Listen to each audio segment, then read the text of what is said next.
We are the original Saturday Menudo Club, except no substitutes. Ya no más. The views and opinions expressed on the Saturday Menudo Club ZoomCast do not necessarily reflect the views of the club, its sponsors, the hosts, or its supporters. All content is for information and entertainment purposes. We do support free speech. Hi, I am Elsa. You are watching the Saturday Menudo Club ZoomCast with host Carman Cavazos and co-host Andy Valadez. Please like, share, follow, and visit SaturdayMenudoClub.com. Ya no más. Stay hungry, my friends. All right, we're back. We haven't done a Saturday Menudo Club ZoomCast in a little while because, man, it's been a new year. We had Christmas, a lot going on. Carmen, how you doing today? I'm doing great, Andy. Yeah, I forgot to do our appropriate intro. So I'm your co-host, Andy Valadez, and the founder, my co-founder here, Carman Cavazos of the Saturday Menudo Club, and we got the ZoomCast going. So we went to the airwaves, and Carmen is your host and the hostess with the mostest, and also our acting CEO. And we've been having so much fun. We just had an event here at the El Tiempo in Stafford, and over 100 plus people. Fox 26 covered us, and then prior to that, we had who do we have? Don Huffines came to speak. He's running for comptroller, and the group keeps growing and expanding with an association of innovators, right? So we have another innovator. We have Miss Perla Hopkins. You're going to introduce her, right?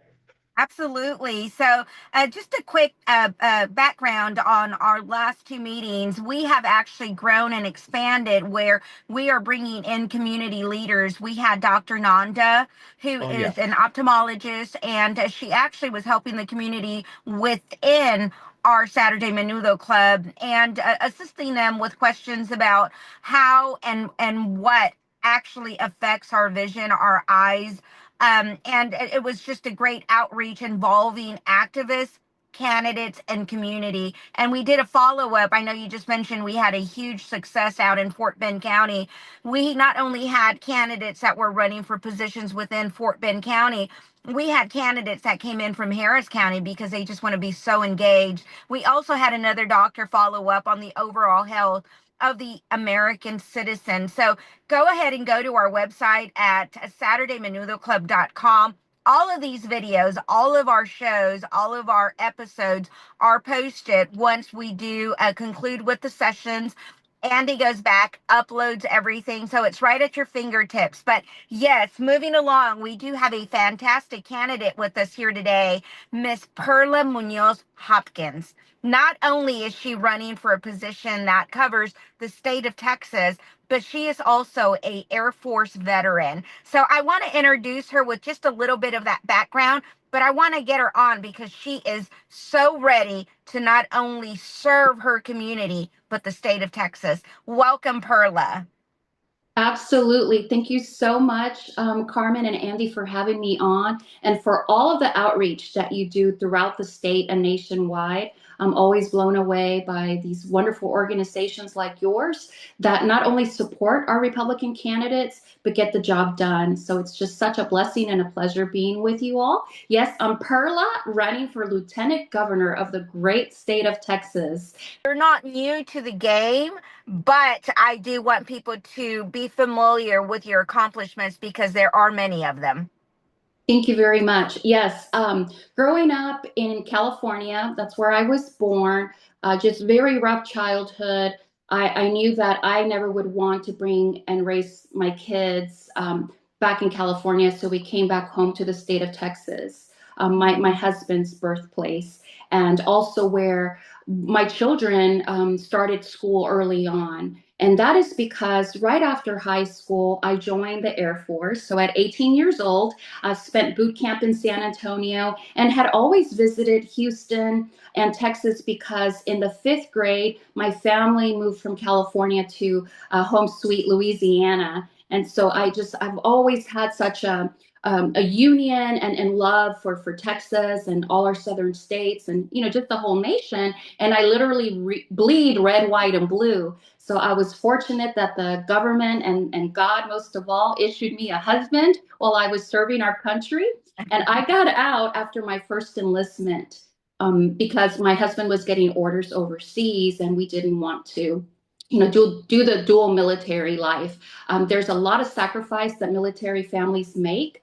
And that just comes with it. But once as you know, Carmen and Andy, once you swear an oath to defend and protect the Constitution, our women and our children, the great nation of America, that never leaves you. In 2021, I became the first Texas mom to be kicked out of her own children's school board meeting.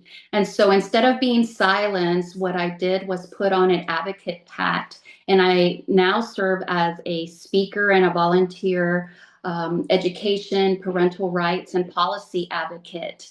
And throughout that period, a lot of doors have opened, and I've used my military background and skills as well as my work in, the collegiate level. I have a master's in adult education, a master's in teaching secondary education, 6th through 12th grade, and also a master's in Spanish literature. And so I really am an example, and I really squash the left's narrative that all of these policies and identity politics are for people like me, for children like mine, which is the complete opposite. And as you know, as military veterans, no, sir, no, ma'am.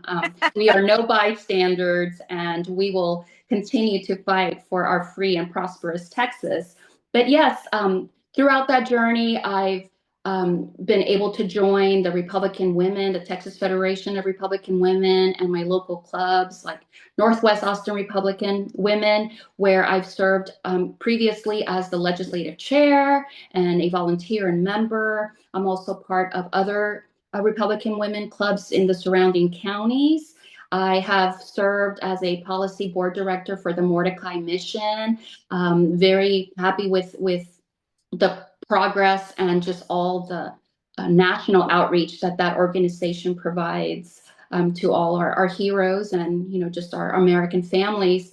I have done amazing work and so thankful to have met Latinos for America First. We've been invited over to the White House and helped to support President Trump's Big Beautiful Bill. I have also served as the first Texas director for Moms for America, which was such a blessing. I got to meet a lot of folks because we had a big border rally down at the Capitol, and that really just unified not just the organizations, grassroots conservative organizations, but a lot of patriots from across the state. And that's what I've been doing.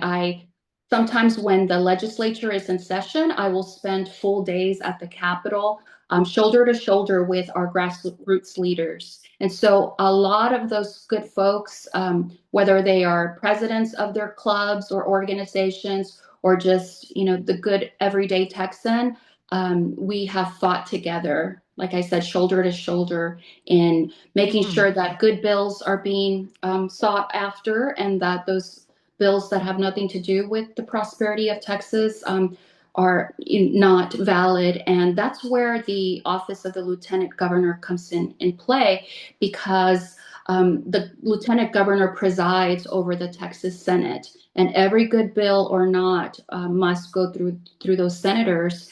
And I promise you, should I be entrusted with this office, that I would govern with diligence and clarity and just precise precision, because every bill that lands on your desk is make it or break it for Texas. I as well want to thank our governors, but folks are really yearning for a change, because we are struggling when it comes to our property taxes. So that is one of the issues that is very close to my heart as well, and that I've had the opportunity to advocate and work on bills this past session, in particular with Eliminate Property Tax, Horse Barn Coalition, and many other groups.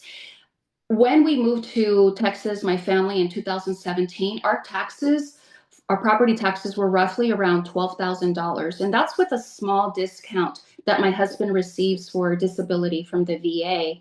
And fast forward to 2025, it's a little bit over $16,000. So I just cannot imagine the average family being able to afford, we're talking like $20,000 for a lot of families, $10,000. Yeah, that's a real hot topic right now. Yeah. And I'm glad you mentioned that, because we have people, unfortunately, sometimes seniors, sometimes people who just are having a financial hardship that fall behind on their taxes, and ultimately their home, their homestead, um, their property gets repossessed or foreclosed on, or so there, this topic is extremely critical right now. So I'm so glad that you bring that up. What would be maybe a pro that you see, that you might want to expand on, that you see it's gaining momentum, and something that you really want to get behind at this point?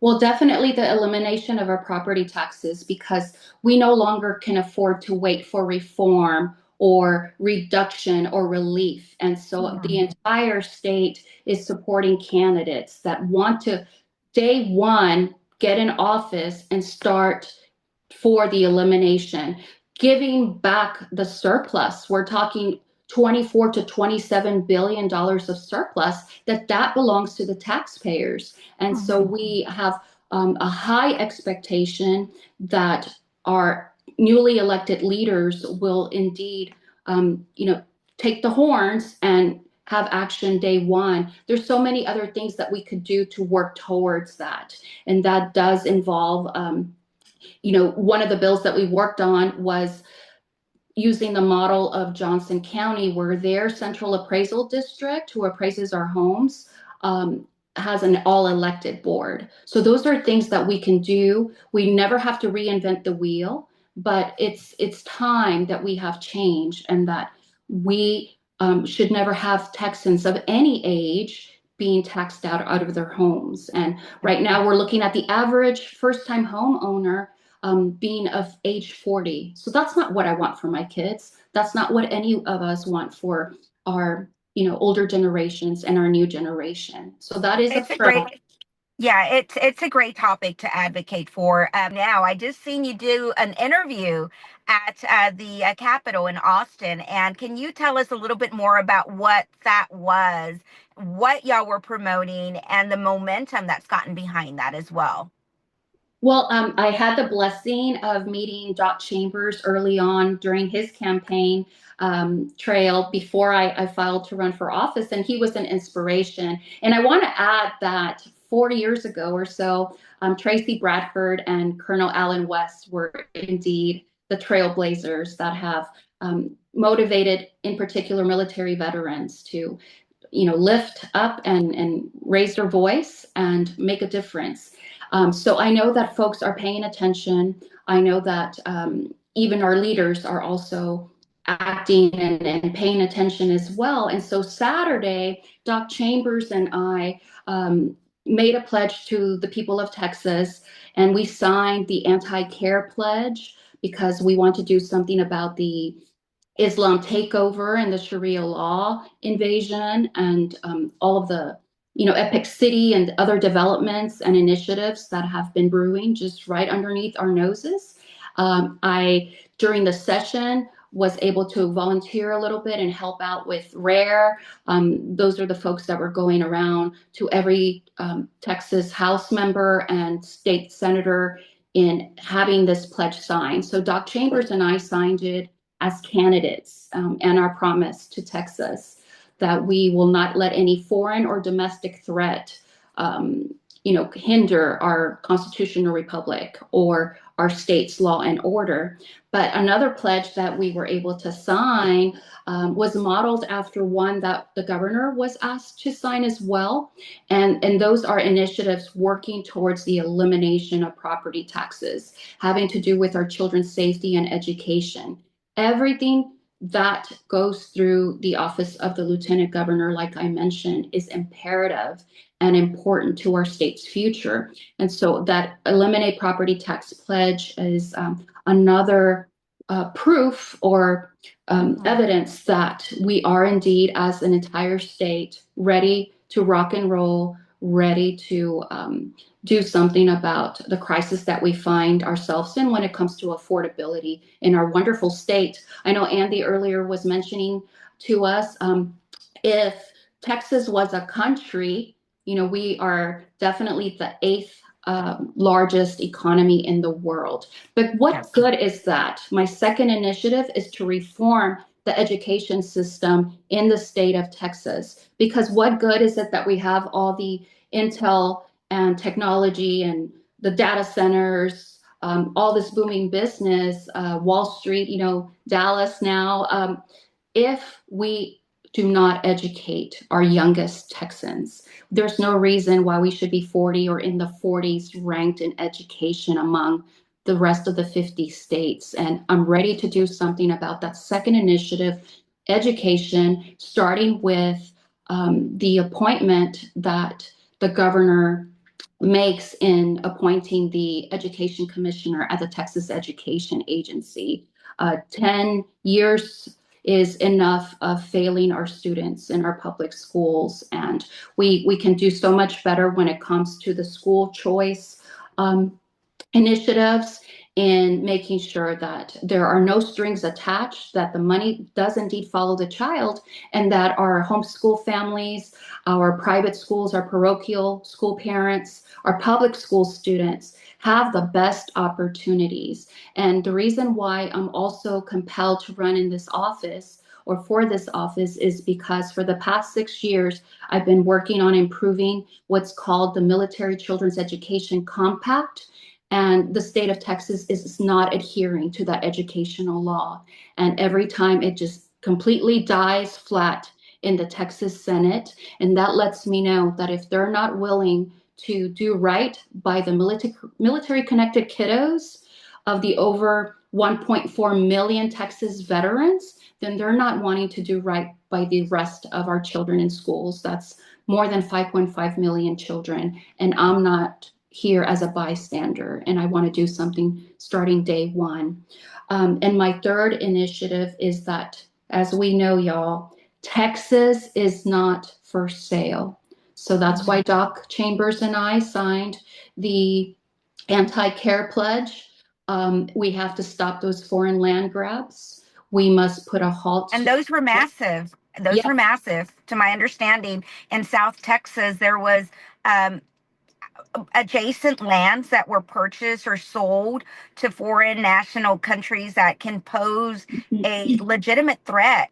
And, I hear you speaking, and it highlights so much of not only national security, but the state of Texas. Our sovereignty as a state needs to be protected. And it kind of seems like these issues were not only allowed, but they were put in the back burners of a lot of people's minds, politicians, and leading up to larger positions within our state. But, you mentioned the protection of our state as not giving away these land grabs. Of course, Texas, just like the United States, we're a giant melting pot of many, many ethnicities, races, but we need to make sure that we are protecting the American citizen, the Texan. Yes, because we need leaders that are willing to not play to both sides or especially to special interest groups. And that is what you get with someone like myself.